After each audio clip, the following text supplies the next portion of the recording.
The purpose of this lab was to create simulated ecosystems in an effort to learn about ecosystems in the real world.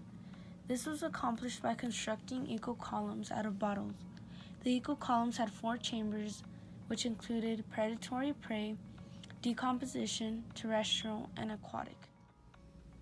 An eco-column is a model or simulated ecosystem.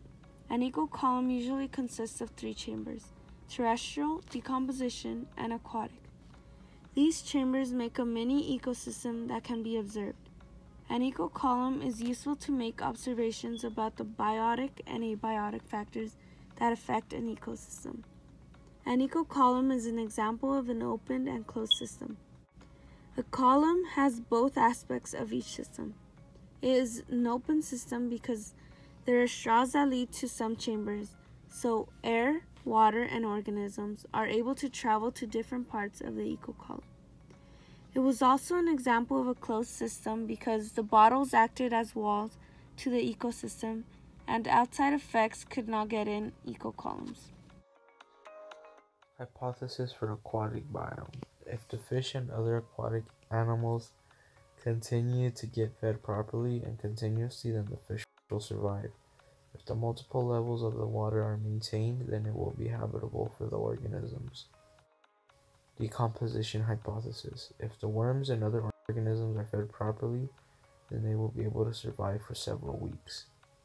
Terrestrial hypothesis. If insects and other terrestrial organisms are housed in a proper manner and are fed continuously, then they will grow and continue living. In the water testings done, the temperature readings fluctuate throughout the weeks. Temperature inside the room remained fairly constant, but overall, the temperature did decrease. For the fluctuation in the readings could have been caused by weather conditions. Based off a water quality standard sheet, 20 to 25 degrees Celsius is the best. As shown, the temperature recorded did meet these standards. With that temperature decrease, there is less sunlight, which can cause a slower rate in photosynthesis, so less amount of oxygen is released in the water. The pH levels increase throughout the weeks. The increase in pH levels are not as drastic as they remained in between 7 to 9. Based off a water quality standard sheet, 6.7 to 8.6 is best. The turbidity levels fluctuate throughout the weeks but overall decrease. In week 3, there was a sudden increase, and in week 4, there was a 50% decrease. Based off a water quality standard sheet, 0 to 10 NTU is best. Our turbidity levels only met these standards on week 4 and 7. The nitrate levels increased throughout the weeks. After the first 3 weeks, there was an increase of 4 to 5 ppm. Based off a water quality standard sheet, 0 to 1 ppm is best. The phosphate levels show to fluctuate throughout the weeks, but overall decreased. Based off a water quality standard sheet, 0 to 1 ppm is best. With a decrease in phosphate, there can be large amounts of oxygen in the water.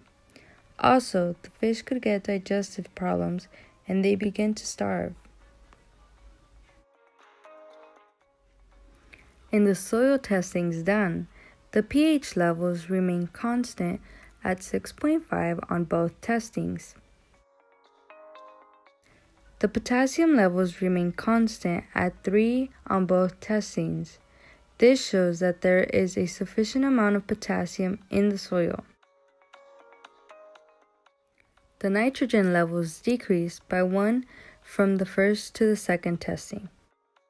The first testing shows a level of 3, which is sufficient.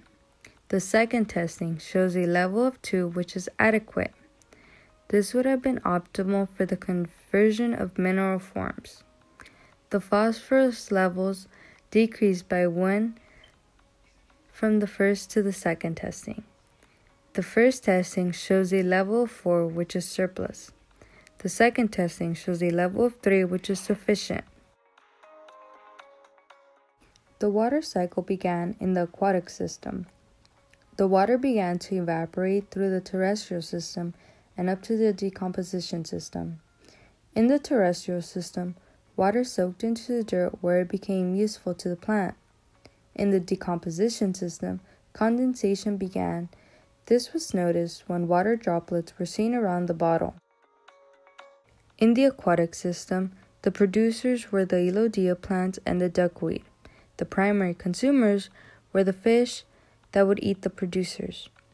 In the terrestrial system, the flower was the producer and the primary consumers were the grasshopper and the caterpillars.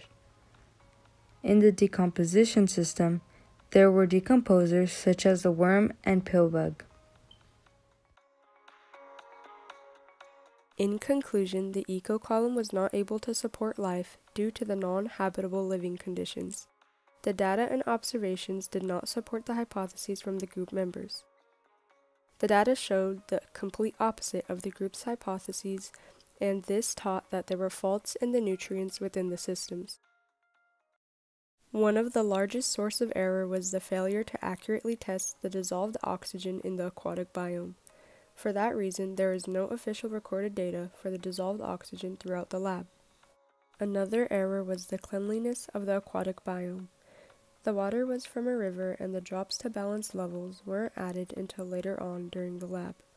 Turbidity was occasionally too high for living and thus causing the organisms inside to die.